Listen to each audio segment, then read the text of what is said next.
the screen. Ayan po, meron tayo dyang drawing, no? So meron tayong rectangle dito and meron siyang isang indication that it is a right angle. Then it has 4 right angles. Therefore daw po, yung ibang angles dito sa U, B at Y ay right angle din. Then we can say that the parallelogram is a rectangle.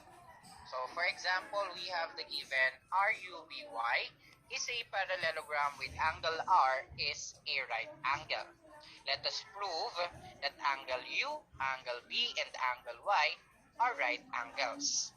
Okay, so ito yung given natin, ito yung ipoprove natin. Ibig sabihin, kailangan nating mapatunayan that angle U, angle B, and angle Y are right angles.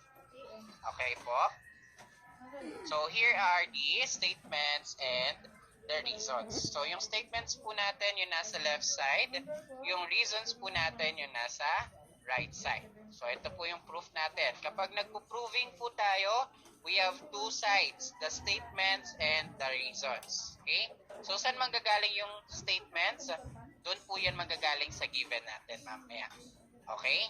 And kung yung reason naman po natin is the reason, bakit natin nasabi yung statement na yan? Okay? So for number 1, we have RUBY is a parallelogram with angle R, a right angle. So saan to nanggaling? Dito po. Ito po yun. Yung number 1, always yan, given yung ilalagay mo dyan. RUBY is a parallelogram with angle R is a right angle. Okay? So yan, ililagay lang natin yan siya dyan. And ano yung reason natin? Given. Okay? So tatandaan mo, ilalagay mo lang yan dito, yung sentence na yan, as your statement. And ano ang reason? Given. Okay? Kasi wala namang ibang reason, kundi given siya. Okay? Next is, angle R. Nag-start tayo kay angle R. So, susundan natin kung ano si angle R. The measure of angle R is 90 degrees. Okay? Tama ba? Meron tayong given that angle R is a 90 degrees. Ang statement natin. So, what is the reason? Bakit siya 90 degrees? Because the definition of right angle. Saan natin ito nakuha yung reason na to? Dito po yun. Angle R is a right angle. Okay? So, binigay lang natin yung statement that the measure of angle R is 90 degrees. Nakukuha po ba? Yes po. Yes po. Nakakasunod pa ha? Okay, next. The measure of angle R is 90 degrees. Therefore, babalik ulit tayo. Yun yung susunod natin. Angle R is congruent to angle B. Tama? And angle R is congruent also to angle Y. So, umuulan na po. So, baka biglang bumagal ang ating internet connection. Sabihan nyo lang po ako. Angle R is congruent to angle B and angle R is congruent to angle Y. And that is the statement. Okay? And the reason is, in a parallelogram, opposite angles are congruent. Diba? Pinag-aralan natin last week that, okay, in a parallelogram, we can consider a rectangle as a parallelogram. Tama ba? Yes po. Okay. So, ibig sabihin that the opposite angles, ano ba yung opposite angles ng angle ng R? Ano po yung opposite angle ng angle R? Angle? B po. Angle B. Okay. Kaya nasabi niya dyan that angle R is congruent to angle B. Okay? Kasi ang reason, in a parallelogram, opposite angles are congruent. And angle R is also congruent to angle Y. Ito. Angle R is congruent also to angle Y. Bakit kaya? Bakit kaya angle R is also congruent to angle Y? Ano kaya yung reason? Maliban sa opposite angles are congruent. Nakuha natin yun dito. Yes, Jomar.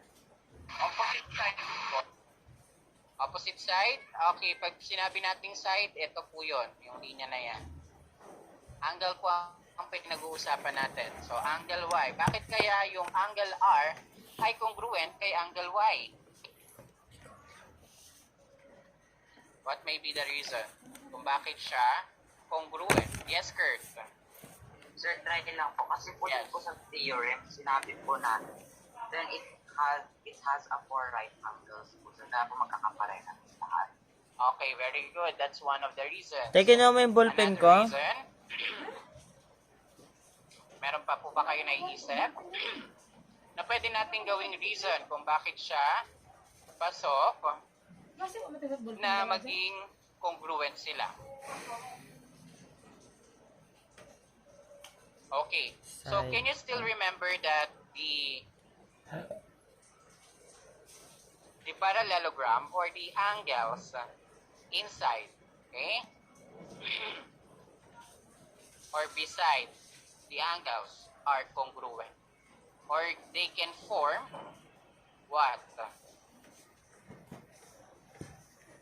That angle R and angle Y can form what? Yes, Kurt? 180 degrees, sir. 180 degrees. Okay, naalala na po ba yon?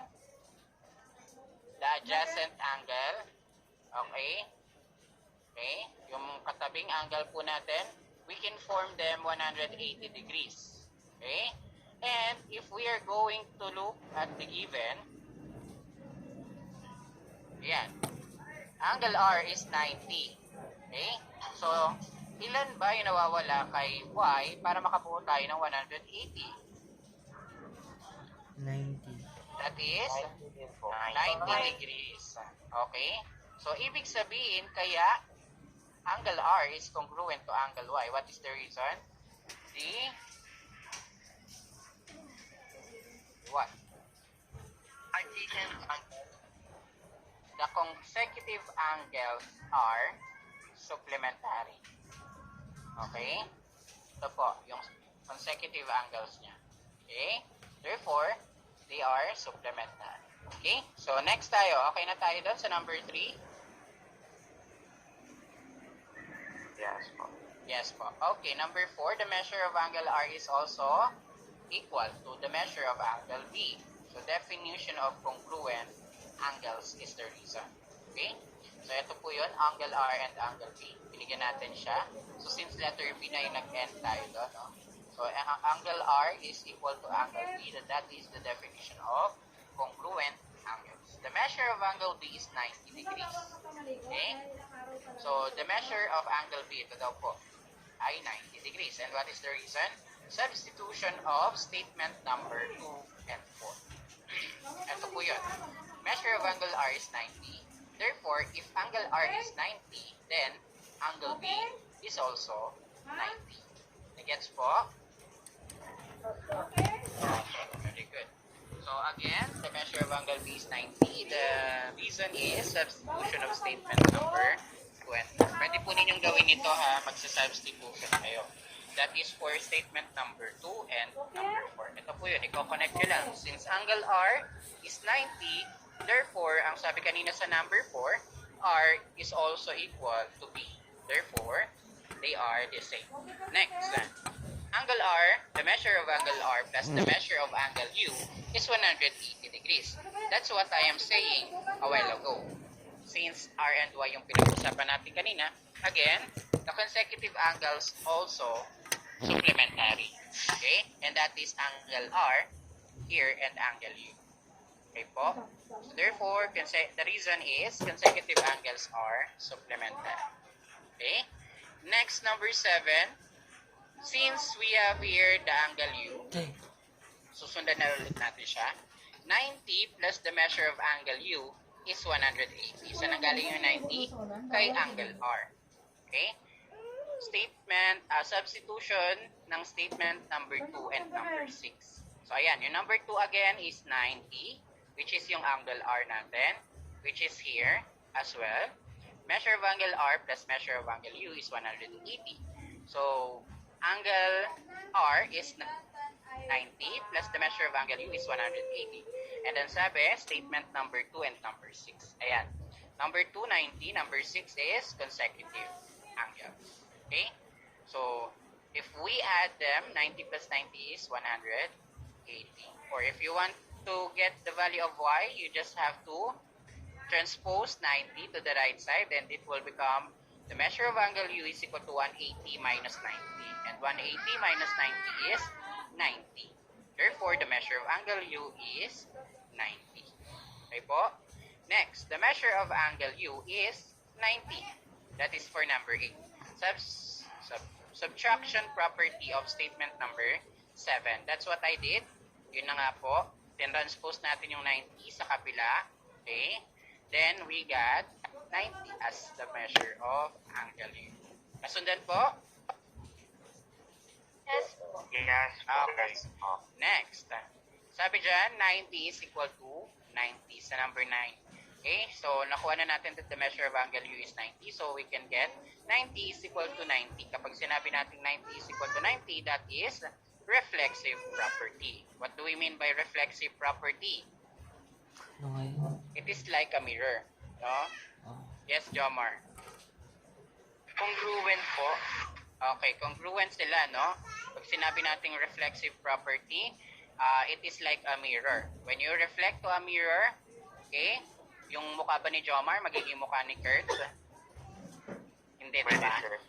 Pwede daw. Sabi ni Lawrence. Sige, yung mukha ni Lawrence magiging mukha ni Andre, ni Carl Andre. Okay ba yon, Lawrence? Magre-reflect ba yon? Okay, so hindi siya magre-reflect, no? Magre-reflect ng parehas, no? So, ibig sabihin, yung mukha ni Jomar, mukha lang ni Jomar. Ibig sabihin, 90 is equal to 90. That is reflexive property. They are congruent. Next, if 90 na yung kasunod natin, let's say that the measure of angle Y is 90. That is substitution statement number 3. Ito na yon. Angle R is congruent to angle Y. Okay? Kasi, yung angle U natin ay ano kay Y.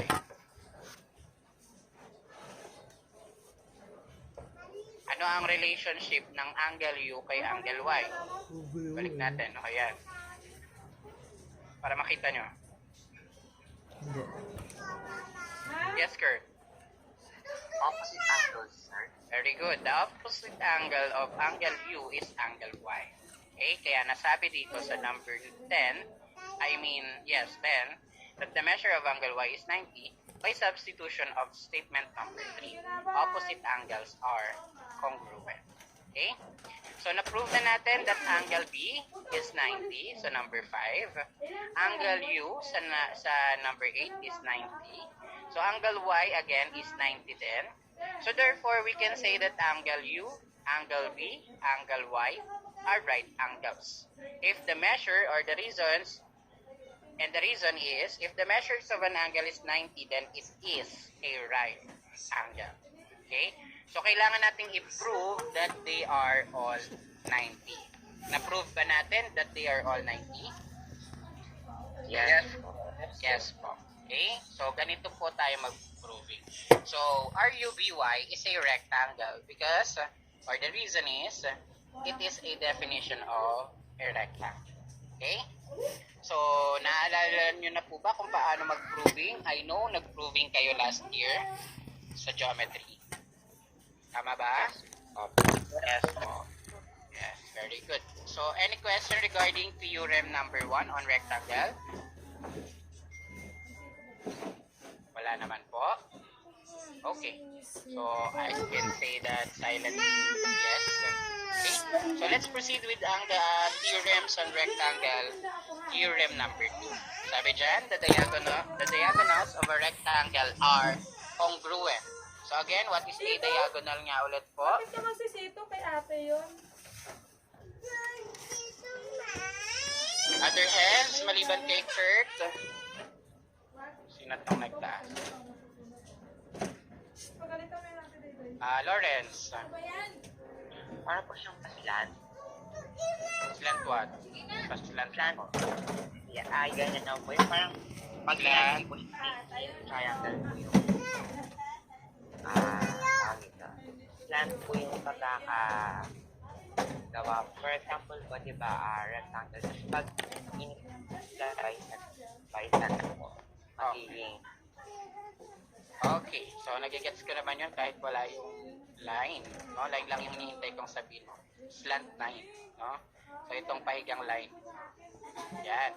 So that is a diagonal. So the diagonals of a rectangle are congruent daw po. Ibig sabihin, angle R, RB is congruent to UY. Okay, so this is the example that we have. Example, given RUBY is a rectangle with diagonals RB and BUY. So this is R papunta kay B. This is the first diagonal that we have. And UY, U papunta kay Y. That is the second diagonal. Kaya nga po diagonal. Okay? So let's prove that RB is congruent to UY. Okay? So number 1. RUBY or RUBY is a rectangle with diagonals RB and UY. And the reason is given. Okay? Given na po yun. Next. So, eto na tayo. RB and UY. Let's prove that bakit balik? Okay. Ayan, nasa na tayo? RY, ito yun. No? And UB. Baliktad. UB. Okay? RY is congruent to UB. And the reason daw po is opposite sides of a parallelogram are congruent. Okay? So since rectangle is part of a parallelogram, we can say that the opposite sides of a parallelogram or the rectangle are congruent. Okay? Next, number 3. Angle RYB and angle UBY are right angles. RYB, ibig sabihin, itong nasa gitna. Okay? Palitan natin siya. Lagyan natin ng pen. Yan. Oh, ito na ba? Kapag nagbibigay po tayo ng angle at ganito ang given natin, tatandaan ninyo, yung nasa gitna, doon kayo maglalagay ng angle. Ibig sabihin, angle RYB, mula kay R, papunta kay Y, papunta kay B. Okay? Kung nasaan yung gitnang letter or variable na binigay, doon kayo maglalagay ng angle. Naintindihan po?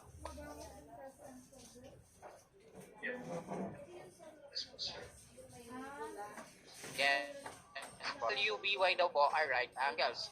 UBY. So, UBY.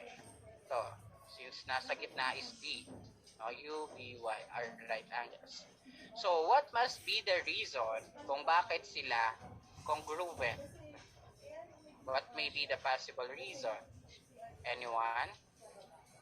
O basta, 19. Na lang din na-discuss natin sa theorem number 1. Under hands done per, wala na po ba, maliban kay Joma.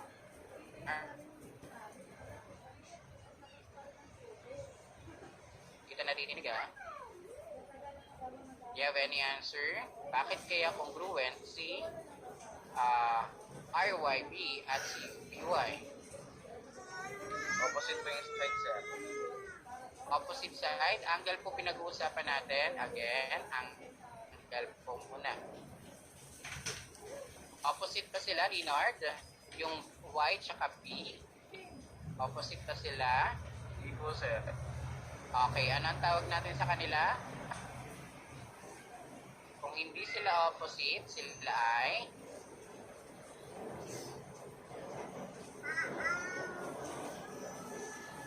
po ay consecutive angles. Okay? Naalala na ba, Leonard? Yes po, sir. Okay, very good. So magkatabi sila. Kapag magkatabi ang angle, consecutive angle. Okay? Next. Okay, sabi dyan, a rectangle is a parallelogram with four right angles. So mas madali yung naging reason niya, no? Kasi nga, isa, dalawa. So dalawa na yung naging 90 niya. Therefore, we can say that a rectangle is having four right angles. Next, RYB is congruent to UBY. All right angles are congruent. Of course, yung apat na side na yun or angles na yun are congruent. Next, YB is congruent to BY. YB, ito po, yung nasa baba, is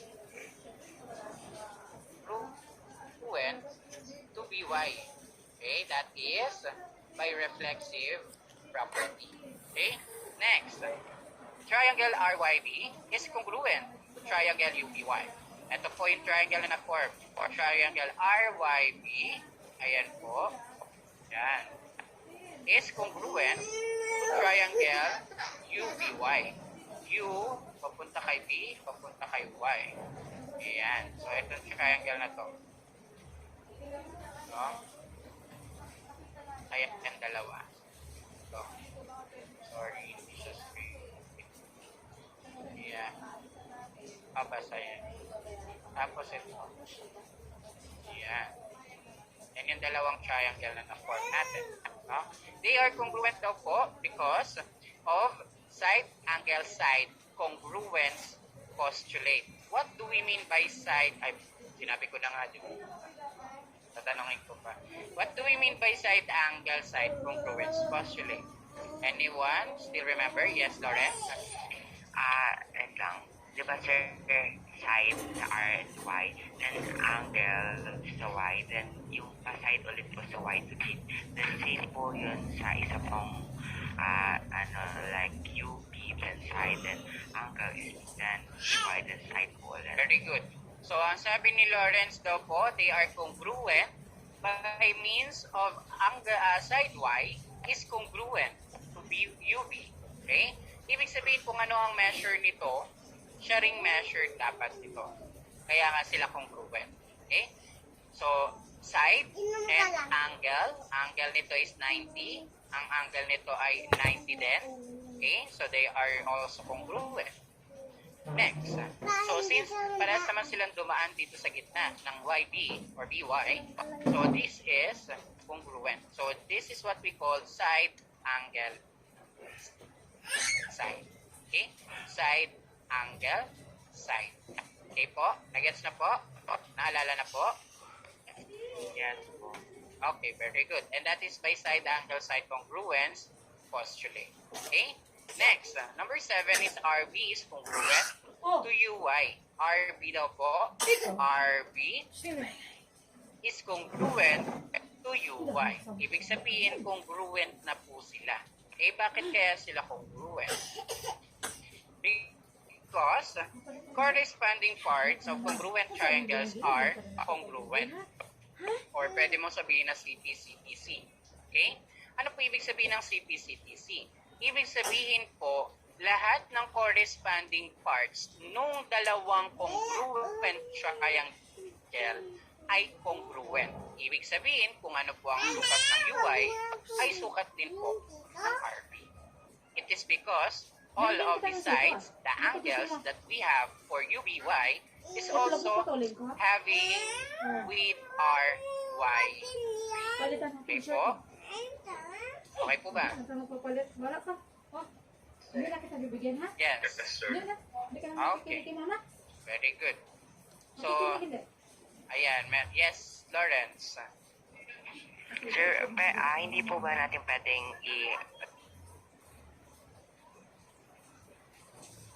Sir, hindi po natin pwedeng hindi po ba natin siya pwedeng gawin reason na reflexive property kasi congruent din naman po yung or bawal or sa isang lang po siya na like isang Y then yung opposite angle niya po. Okay. Pag sinabi nating reflexive property kasi, we are going to use RB. Okay? RB is congruent to what? Pag reflexive property. Ayan. Ano ang reflexive property? Ano ang current reflexive ng RB? Yes, Kurt. Dalihan ko pa. Sir, yung parang po kamukha niya lang. Sir, balik. Wala. Yes. Ayan. Pag sinabi nating reflexive property, gagawin natin BR. Okay? So, RB is congruent to BR. We can say that by reflexive property, just like number 5. Okay? So we cannot use that reason for this given. Okay? So, ano pa ba yung nabanggit mo doon? Opposite. They are not opposite naman po. No? They are magkaiba when to UI by corresponding parts of congruent triangles are congruent. Ibig sabihin po, nakuha natin na silang dalawa ay congruent because yung dalawang triangle na nakuha natin ay parehas lang ng sukat. Okay po? Any clarification po? Baka meron kayong clarification just like what Lawrence has. Or may agam-agam. Ano ba yung pwedeng i-reason out namin, sir? Yan. Maraming pwedeng maging reasons. No? Pabalikan nyo lang talaga. Okay, may tanong pa po ba or clarification? Nasagot po ba, Florence? Yes po. So, ibig sabihin po, pag magkamukha po yung ano, for example, magiging reflexive property po siya. Yes. Katulad ng number 5 example. Yes, Yes, pwede Jomar. po ba kami gumawa ng ibang reasons? Like yung sinabi niyo, sir. Daniel! Yung, for example, saan ba yun? Ito ata yung sa number 3, tama ba? Rectangle is parallel. Ayan, sa rectangle. Okay? For example, yung sa rectangle kanina, ang sabi ko kanina, consecutive angles are congruent. Okay? So that is also correct. Kasi yung angles naman na tinutukay dito ay right angle pa din naman. Yes, Joey.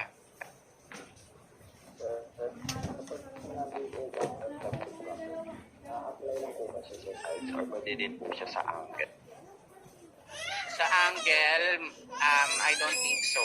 Sa side siya ma-apply. No? Kasi yung angle naman natin given is 90. So, we cannot have the reflection or we can say that the opposite. Kasi yung opposite naman nitong R ay ng Y is yung U. Parang nireflex lang. Kapag tinanggal natin yan, halimbawa itong triangle RYP, pag tinanggal natin yan, okay, at ipinatong natin, nagigets nyo ba ako? Itong halimbawa, itong triangle na yan, yan, papatong natin siya dito sa triangle na to. So ito ay tataob natin papunta dito. Nagigets nyo ba ako? So itong part na to, itong angle Y na to, mapupunta siya kay U. Okay? So kapag tiniklop natin siya pataas, magiging ganito ay tsura niya. Yan.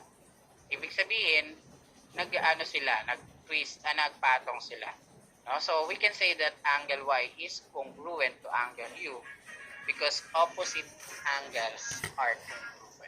Opposite sila, hindi sila reflexive. Okay po? Sagot ba, Joem? Okay. Any other clarification? Wala na po. Okay, so let's proceed with this application. Okay? So let's answer one by one. Okay? Quadrilateral KEND is a rectangle. Okay? So hindi siya in-identify as parallelogram. Kasi si rectangle is also under quadrilateral. And rectangle is also under two parallelogram. Okay? Nagigets niyo pa ba ako? Ibig sabihin, under ni quadrilateral si parallelogram. Under ni parallelogram si rectangle. Okay? So ito yung lolo, tapos yung nanay, tapos yung anak. Okay?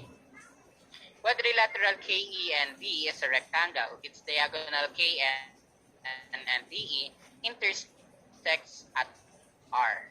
Okay? So, nag-meet daw sila or nag-intersect sa R. So, number one question long is DE.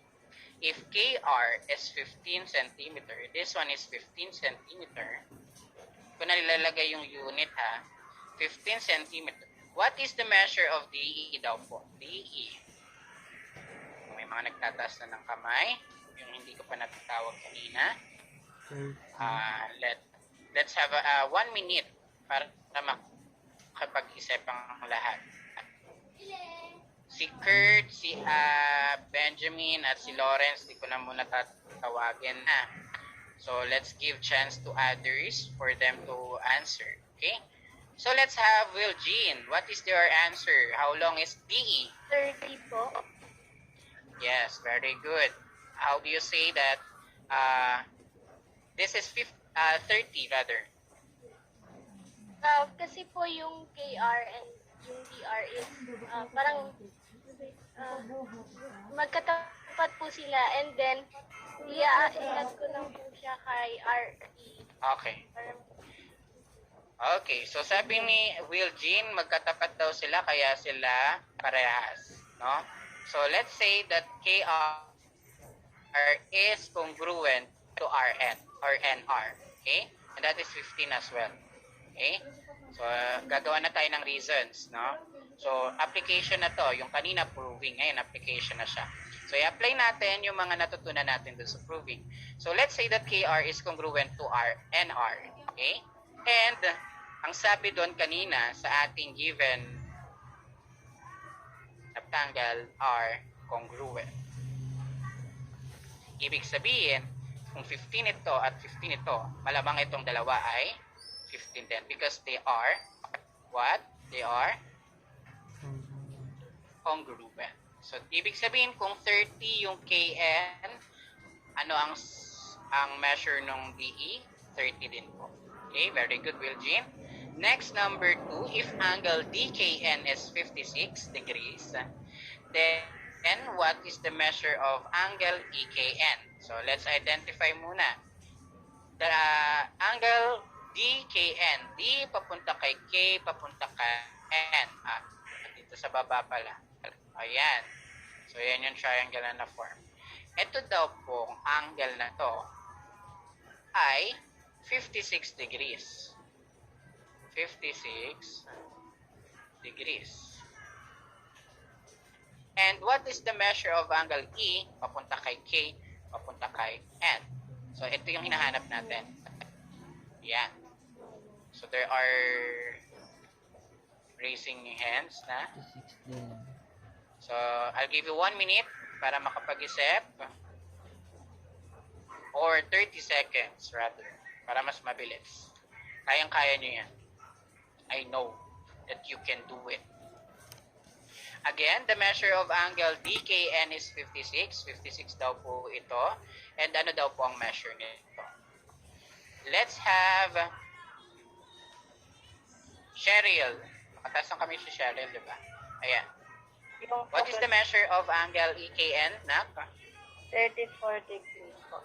Paano po natin nakuha yung 34 Diba po, degrees? sabi niyo po, if angle po, like this, and po, lagi po natin titinan yung sa gitna. Which is yung sabi niyo po is 56. So, nahati po yun.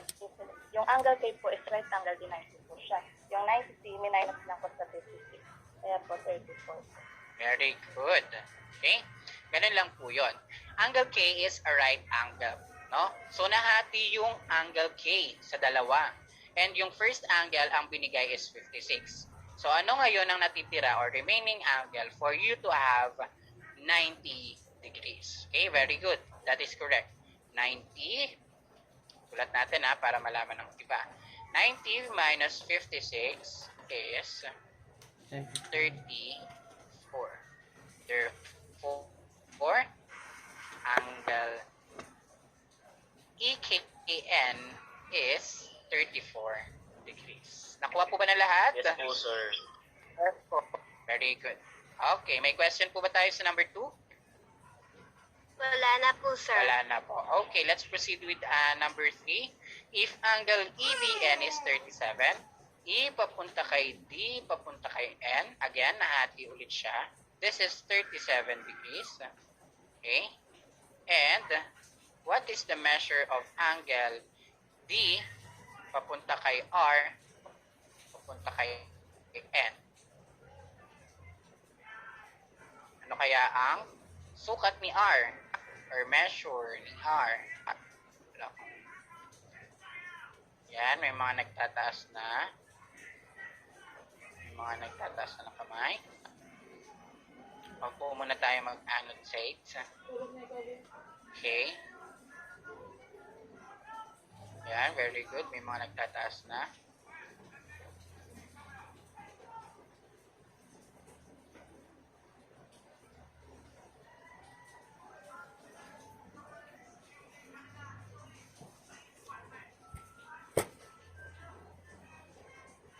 Yes, Belisol.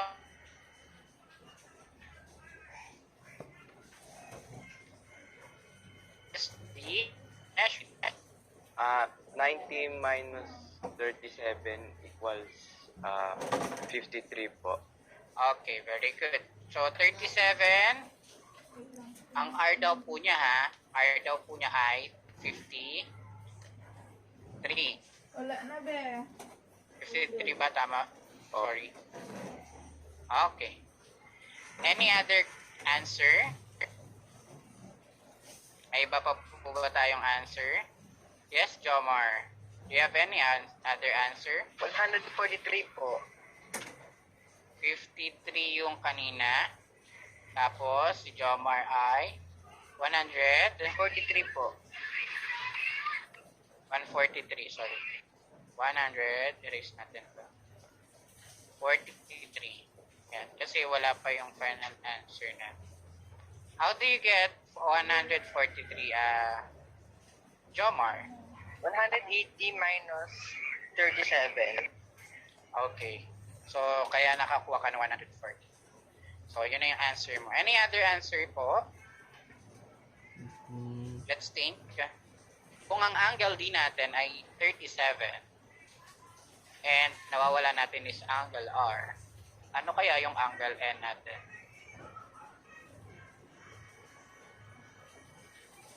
What may be the measure of angle N here? Sa triangle natin na to. 15. Okay. Anyone? Yes, Leonard. 37 din po. Okay, 37. If meron kang 37 dito sa angle N at angle D, ano kaya ang measure ng angle R?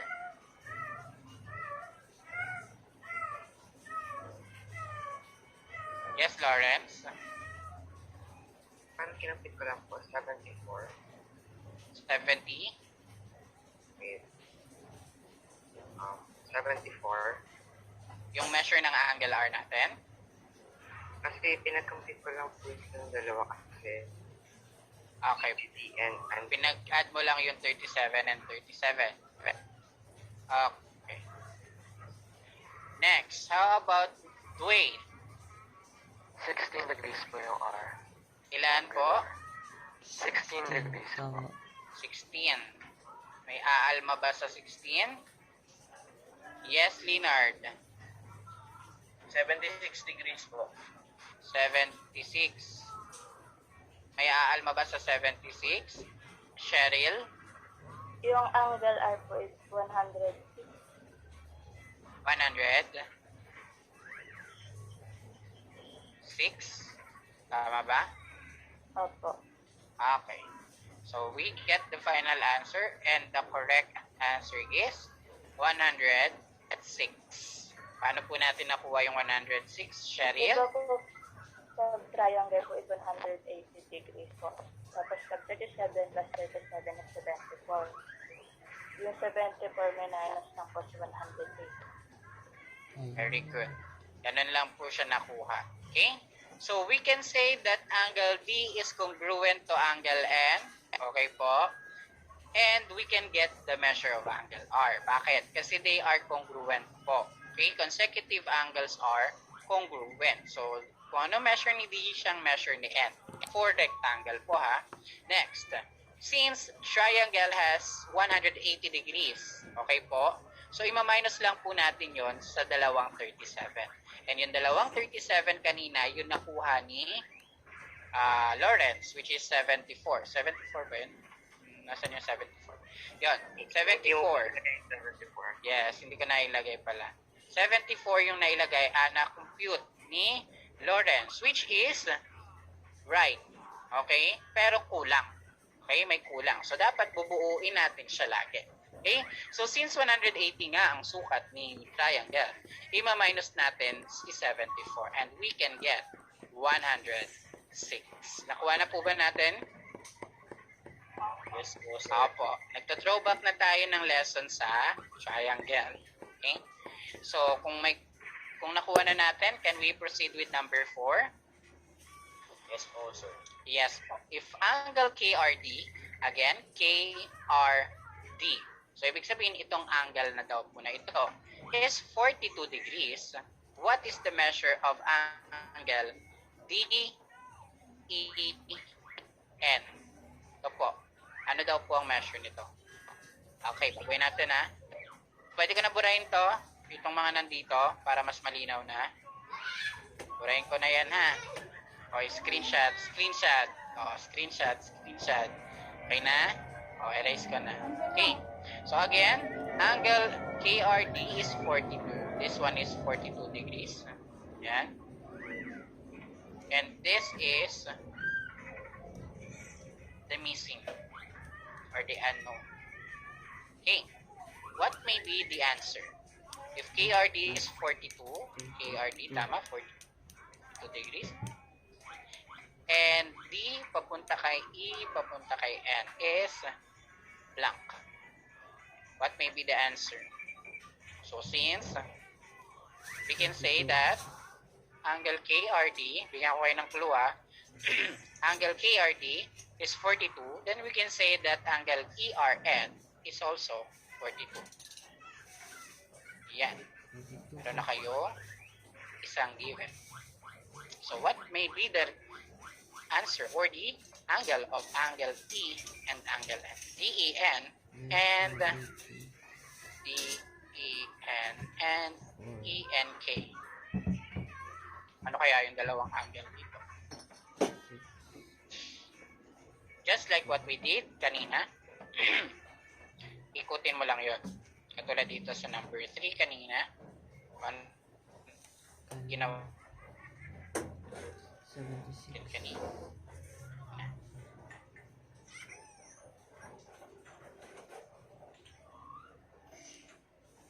Ano ang sagot natin? May sagot na ba? Yes, Kurt. Sir, try lang po. 69 po. 69. Paano nakuha ni Kurt yung 69? Sir, 69, pag yung 42 po is pinag-minus ko po siya dun sa 180. Tapos po yung result, dinivide ko po sa 2. Kasi po, Okay. yun po. Okay, very good. That's it. So, since angle KRD is also the angle for angle ERN, so yung 42, ima-minus natin yan sa 180. And ano ang lumabas, Kurt? Anong lumabas sa 100 minus 42? 100. 38. Ilan po? 138. Yung 138, yun na ba yung sukat ng angle E natin? Hindi pa po. Kasi, isa pa lang po yung magiging sukat niyan. And dalawa yung hinahanap natin. So, therefore, kapag inatin natin yung 138, ang lalabas na angle ay 69. So, therefore, the answer is 69 degrees. Okay, very good. Nakuha po ba ng lahat? Yes. Nakuha po ba ng lahat? Yes. Okay? Very good. So, tatandaan po ninyo, they are, pwede nating sabihin na reflexive sila. Itong angle na itong dalawa. Okay? And, ano yung magiging reflexive nitong KRE?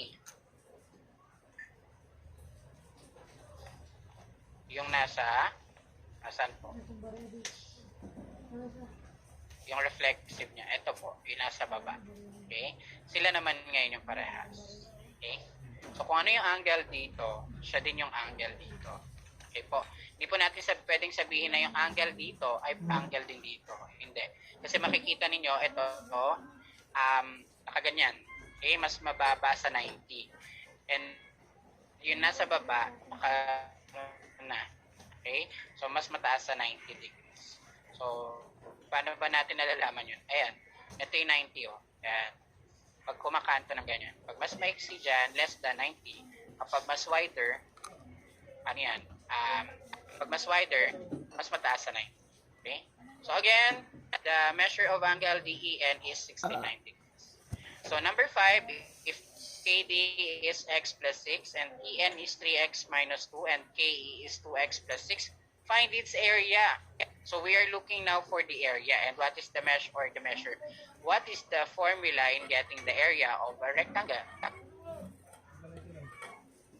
Yes, Cheryl. Length times width po. Length times width. Tama po ba? Yes. Do you agree? Yes. Yes, sir. Okay. So, lagay natin, if KD daw po is x plus 6, so lagay natin lagay nyo muna yung mga given natin. X plus 6 yan kay KD. EN is 3x minus 2.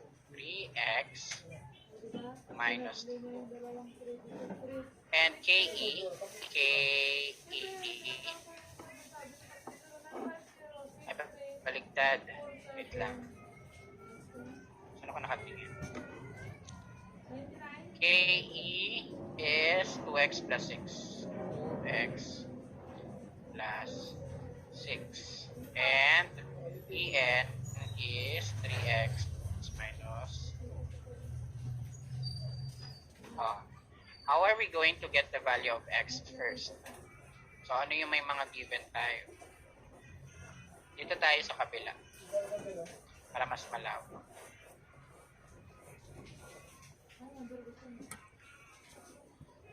Yeah.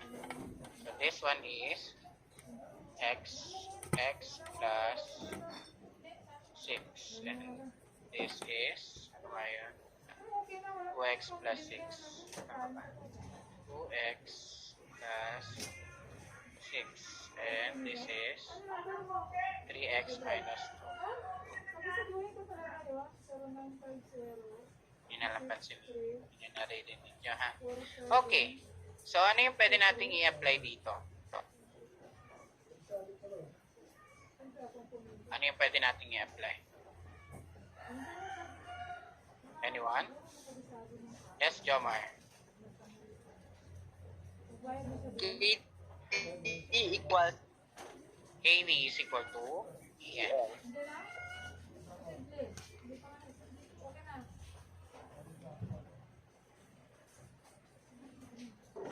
Okay, lagyan lang natin na E and P. Okay, yes, that is correct.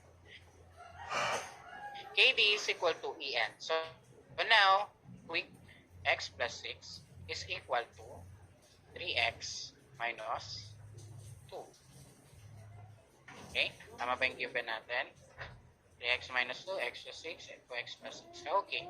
So, mamaya na natin pansinin to pag nakuha na natin yung value ng x. So, now, x plus 6 is equal to 3x minus 2. Yes, Jomar? transpose na po ulit. Okay, transpose po natin, no? So, ang transpose ko na lang itong x na nag-iisa. I mean, yung value niya is 1. Tapos, ito ang ililipat ko. Okay? So, magiging 2 plus 6 is equal to 3x minus x. Okay? Bakit yun yung nilipat ko? Kasi mas malaki yung value ng 3. So, positive yung 3 natin, kaya siya na lang inilipat ko. Okay? So, again, 2 plus 6 is 8. And 3x minus x is 2x. Now, let's divide both sides by 2. And we will get x as, so the value of the sides, substitute mo lang. So x plus 6, 4 plus 6 is what? 10. Okay? So ano daw ang value ng en? Or ano ang side en? 10 din po. Okay? And if we are going to compute 3 times 4, that is 12. 12 minus 2, 10. So, nakuha pa natin yung parehas na answer. Yes.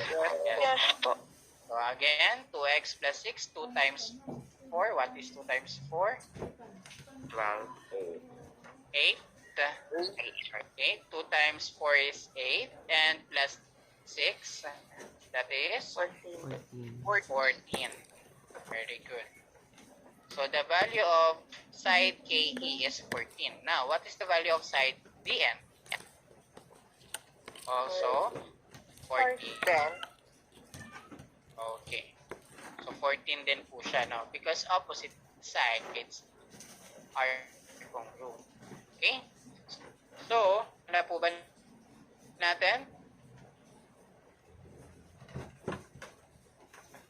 Hindi pa I-measure po. nila? Wala pa, Jomar? Ano yung hindi pa natin nakuha? Yung KND po.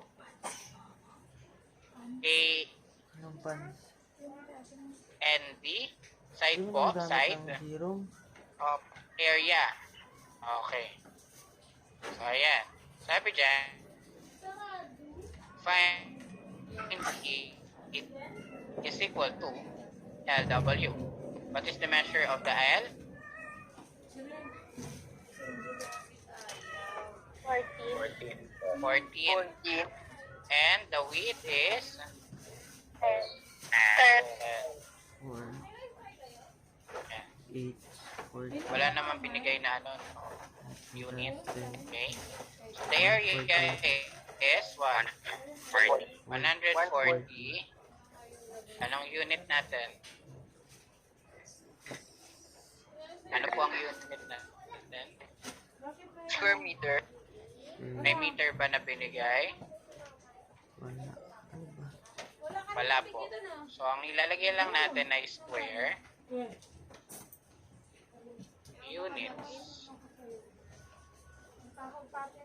Okay po. Kapag wala pong binigay na certain or mismong sukat, ano lang po, units. Yes, Lawrence? Sir, pwede magtanong, paano nakuha yung 14 po sa KE? KE. Okay. 2 times 4, what is the value of x? That is 4. So, 2. Yan, very good. Dapat nagtatanong kayo para malinaw-banagin. 2 times 4 plus 6. Yan po, yung equation natin. Yan ang po yan for me. Okay? 2 times 4 is 8. And 8 plus 6 is 14. Thank you po. Okay. Any other reaction, question, or may naliligaw? May naliligaw po ba? Okay na? May tanong pa po ba? Sir, sorry po sir. Nag-log po kasi sir. Sige, balikan mo na lang, Leonard, sa ano natin? Sa YouTube video na. Okay? Itong part lang na ito. Saan ka nag-log? Okay. Okay na po? Screenshot? Screenshot? Okay na? Okay. So, that's it for rectangle. So, let's proceed with rhombus. So, dalian lang natin kasi anong oras na ba? Anong oras na ba? Ay, 2:08 na. Okay, so let's proceed na. Okay? So, rhombus is a parallelogram with 4 congruent sides. Again, si rhombus po ay may 4 congruent sides. Okay? Kanina, yung pinag-uusapan natin ay si angles. Okay? Rectangle. So, theorem number 3 na tayo. Continuation lang po ito. Ito naman po ay kay rhombus na. So, nakadalawa na tayo kanina doon kay rectangle. So, the diagonals of a rhombus are perpendicular. What do we mean by perpendicular? Anyone? Yung labas, yung plastic. Anyone? An idea regarding perpendicular? Kita mo? Yes, Jomar? Ito mo naman nagsiksik ng suklay dyan kung saan It mo. forms square. Bala ka dyan. Buang. It forms square. Okay? So, again, ang sabi dyan ay okay. So, the diagonals of a rhombus are perpendicular na po. Ano po yung tinutukoy na diagonals natin dyan? Ito po yun. Nasa gitna. Pag kinonect natin yan, dire-diretso, makakabuo po tayo ng square. Okay? And they form, Kinuha what? nila kagabi. 90 degrees. Di ba? Okay? Tandaan po ninyo, kapag perpendicular, they form a decrease. So, let's prove that NG, ito po, NG is perpendicular. Yun naman yung ipoprove natin. Number 1, rhombus NIG is a given. Ayan po. IG is congruent to IN. IG, ito po yun. IG is congruent to IN. Tama po ba? They are congruent.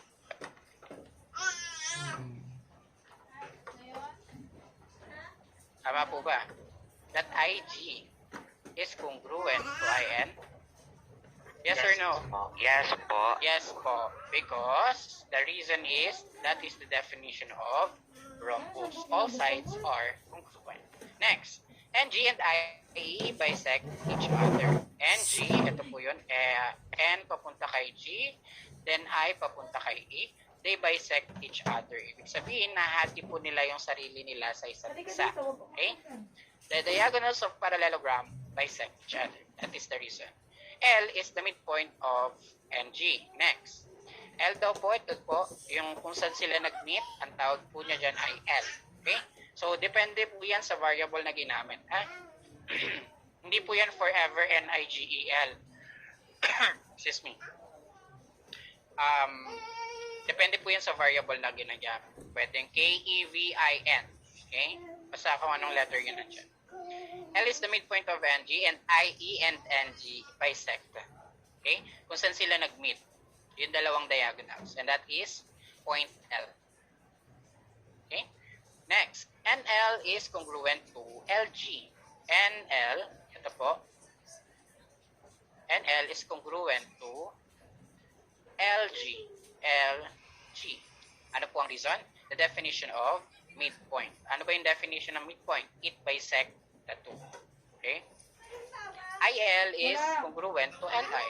And that is by reflexive property. Pwede mo sabihin that IL is congruent to LI.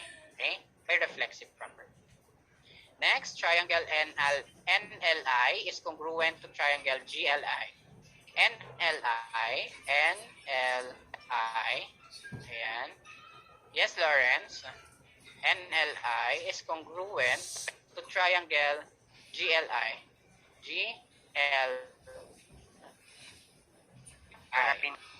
Okay. So, ito daw pong dalawa. Wait lang, bukain natin para mas malinaw. NLI, ito pong what may be the reason kung bakit sila triangle? The reason is SSS congruence postulate. What do we mean by SSS? Hindi po ito social security system. Ano daw po siya? Okay, very good. Side, side, side. Okay? So, what do we mean by side, side, side? So, napatunayan na natin kanina that NL, and GL is congruent. Okay? And LI is congruent as well by reflexive property. And itong dalawa ay congruent by the definition of rhombus. Therefore, they are congruent by SSS congruence postulate. Nakuha po? Yes po. Yes po. Okay, next. Angle NLI is congruent to angle GLI. NLI is congruent to GLI. So, itong angle na to ay congruent kay GLI. Therefore, bakit nandyan? Sabi dyan, by C, PC, DC. Because the two triangles that we form are congruent in all aspects. Okay? So, the congruent, wait lang, may nagpumasok. So, by CP, CTC, naging congruent sila. Okay? Next, angle NLI and GLI are right angles. Okay? So, ayan. Itong dalawa daw po ay 90 degrees. Bakit? Ano ang reason? NLI and GLI form a linear pair and congruent. So, kapag may perpendicular line po, tatandaan ninyo, makakabuo po kayo ng linear pair. Ano po yung linear pair? Nabubuo po yun sa perpendicular line. So, yung dalawang nag-intersect na guhit, sa gitna nun, makakabuo ng linear pair. Okay? So kung makakabuo ng linear pair, they are both 90 degrees. So ito po yung linear pair na sinasabi natin. Okay? Yan. So by NG, and NG is perpendicular to IE. Perpendicular lines meet to form right angles. Just like what we have here. Ito yung dalawang yan, nahati yan sa gitna. And nakapag-form tayo ng dalawang right angles. May tanong po ba? May tanong po tayo doon. Clarification. Meron po. Wala na po. Okay, let's proceed with number 4 theorem. Each diagonal of a rhombus bisects opposite angles. So, ibig sabihin na hati daw po niya yung alin? Opposite angles. So, rhombus NIG is the given. Prove that angle 1 is congruent to angle 2 and angle 3 is congruent to angle 4. Sabihin, they are congruent daw po and they are Mahulog ka ha. Pag ikaw ay nahulog, walang yakan ha. Sinasabi ko sa'yo ha. 1 rhombus N, ito po yun. En is congruent to Ni. So, they are congruent. Okay, by what? Ano po ang reason? Kayo nga? Yes, sir. Definition po ng rhombus, sir. Yung lahat po Very ng good. Walang bahala. Are congruent. Very good. Definition of rhombus. So, IE is congruent to EI. O, malamang binaligtad lang, kaya reflexive property. Nasaan yung IE and EI? IE, ito yan, yung dalawa. Bakit yan? Kasi yan yung involved natin na diagonal. So, again, triangle ENI is congruent to triangle IGE. E Isa and pa nito. I. Na lang kita. So, yan. Sige. Yan natin yan, no? And triangle IGE. IGE. So, yan yung triangle na nabuo. Okay? So, tagkalahati sila.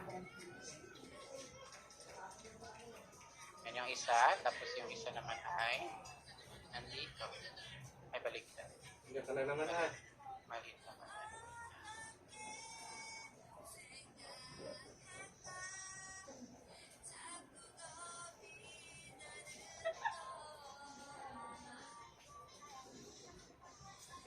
Yan. Masakit ho. Masakit. So, ito yung NI and IGE is congruent, no? So, congruent sila. Ito ay congruent. Okay? And IE, EI is congruent. Ayan. So, therefore, itong tatlong side na to ay congruent. Therefore, itong IG tsaka EG ay congruent din. Okay? By the definition of the rhombus. So, therefore, they are congruent by SSS congruence postulate. Yes, Jomar, napindot lang. Yes po. Okay, so let's say that angle 1 is congruent to angle 2 and angle 3 is congruent to angle 4 by CPC DC. Okay? So, ito po. Ibig sabihin, pag hinati daw ay yung angle daw po dito, kapag hinati natin by using the diagonals, these angles are congruent and these angles also are congruent. Hindi po yung opposite. Okay? Okay po ba? Yes or yes? Yes. Okay. So, silence means yes tayo, no? So, application of theorem on rhombus. So, number 1, quadrilateral CHIN is a rhombus. Its diagonals EI and HN intersect at O. So, ayan. Katulad nga ng sinabi ko kanina, hindi lahat IN, IGEL lang. Okay? So, meron ding ibang variables na ginagamit. So, number 1 question is, if CD is CD, bakit may CD dito?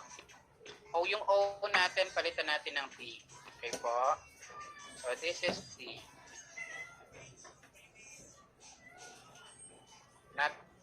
So, this one is T. Yan. If CD daw po is 6 cm, yan, and ND daw po is 8 cm, how long is CN? Ito po. Kung ito daw po ay 6 at ito ay 8, ano daw po ang measure nito? Yes, Jomar? 10 po. How do you get that? C squared equals A squared plus B squared. A squared plus B squared is equal to C squared. Saan po yan? Ano po ang gamit niyan?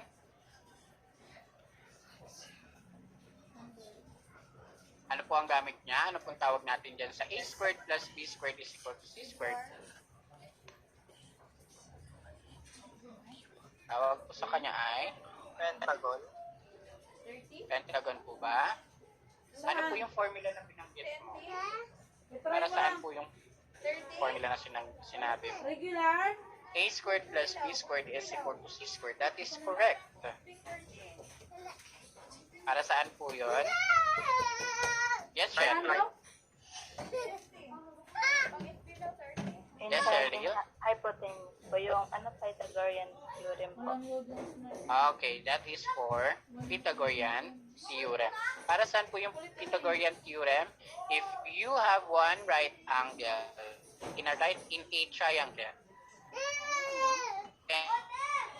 and we can consider that the triangles of the given triangle, we can use the Pythagorean theorem.